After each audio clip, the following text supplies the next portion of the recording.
ಕುಮಾರಸ್ವಾಮಿ ಅವರು ಕೂಡ ಇದೇ ವಿಚಾರವಾಗಿ ರಿಯಾಕ್ಟ್ ಮಾಡಿದ್ದಾರೆ. ಮುಖ್ಯಮಂತ್ರಿಗಳ 50 ಕೋಟಿ ರೂಪಾಯಿ ತಲಾ ಕೊಟ್ಟು ಪರ್ಚೇಸ್ ಮಾಡೋ ಪ್ರಯತ್ನ ಅನ್ನೋದು. 50 ಕೋಟಿ ರೂಪಾಯಿ 50 ಶಾಸಕರಿಗೆ ತಲಾ 50 ಕೋಟಿ ರೂಪಾಯಿ, ಅದೇನಾದ್ರು ಮಾಹಿತಿ ಇದ್ರೆ ಅಂತವರನ್ನು ಅರೆಸ್ಟ್ ಮಾಡಿಸಿ. ಕೇಂದ್ರ ಸಚಿವ ಎಚ್ ಡಿ ಕುಮಾರಸ್ವಾಮಿ ಸವಾಲ್ ಹಾಕಿದ್ದಾರೆ.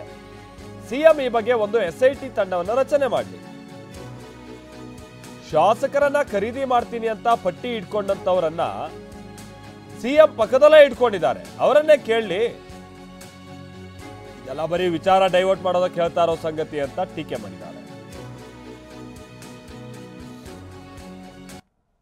50ಕ್ಕೂ ಹೆಚ್ಚಿನ ಶಾಸಕರುಗಳಿಗೆ 50 ಕೋಟಿ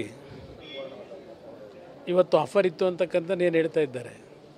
ಬಹುಶಃ ಹಲವಾರು ಶಾಸಕರು, ಬಹುಶಃ ಚನ್ನಗಿರಿಯವರು, ಮಂಡ್ಯದವರು ಎಲ್ಲ ಒಂದು ವರ್ಷದಿಂದನೇ ಪಾರ್ಲಿಮೆಂಟ್ ಚುನಾವಣೆ ಮುಂಚೆನೇ ಅಟ್ಯಾಕ್ ಮಾಡ್ದಂಗಿತ್ತು.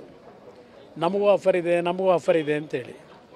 ಯಾರವರಿಗೆ ಆಫರ್ ಕೊಟ್ಟಿದ್ದು ಅಂತಕ್ಕಂಥದ್ದನ್ನು ಅವರು ಯಾತಕ್ಕೆ ಮುಖ್ಯಮಂತ್ರಿಗಳ ಗಮನಕ್ಕೆ ತರಲಿಲ್ಲ? ಈಗ ಪಕ್ಕದ ಆಂಧ್ರ ಪ್ರದೇಶದಲ್ಲೂ ತೆಲಂಗಾಣದಲ್ಲಿ ಅರೆಸ್ಟೇ ಮಾಡಲಿಲ್ವಾ?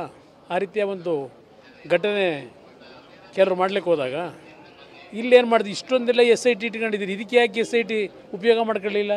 ಮಾತೆತ್ತಿದ್ರೆ SIT ಅಂತೀರಿ, ಯಾರಾದ್ರು ಹೇಳಿಕೆ ಕೊಟ್ಟರೆ SIT ಅಂತೀರಿ, ಯಾರಾದ್ರು ಹುಡುಗರು ಇದಂತೂ ಸೋಷಿಯಲ್ ಮೀಡಿಯಾದಲ್ಲಿ ಯಾವನ ಮಾತಾಡೋದು ಅಂತ ಹೇಳಿದ್ರೆ ಅವನೊಂದು ರಿಯಾಕ್ಟ್ ಮಾಡಿದರೆ ಬೆಳಗ್ಗೆ ಪೊಲೀಸ್ ಕಳಿಸಿ ಅರೆಸ್ಟ್ ಮಾಡಿಸ್ತೀರಿ. ಈ ಮಟ್ಟಿಗಿರೋರು ಬರೀ ಬಾಯಿಲಿ ಯಾತಕ್ಕೆ ಹೇಳ್ತಾ ಇದ್ದೀರಿ 50 ಕೋಟಿ ಆಫರ್ ಇತ್ತು ಅಂತೇಳಿ? ಯಾವ ಕಾರಣಕ್ಕೆ, ಯಾವ ವಿಷಯ ಡೈವರ್ಟ್ ಮಾಡ್ಲಿಕ್ಕೆ ಮಾಡ್ತಾ ಇದ್ದೀರಿ?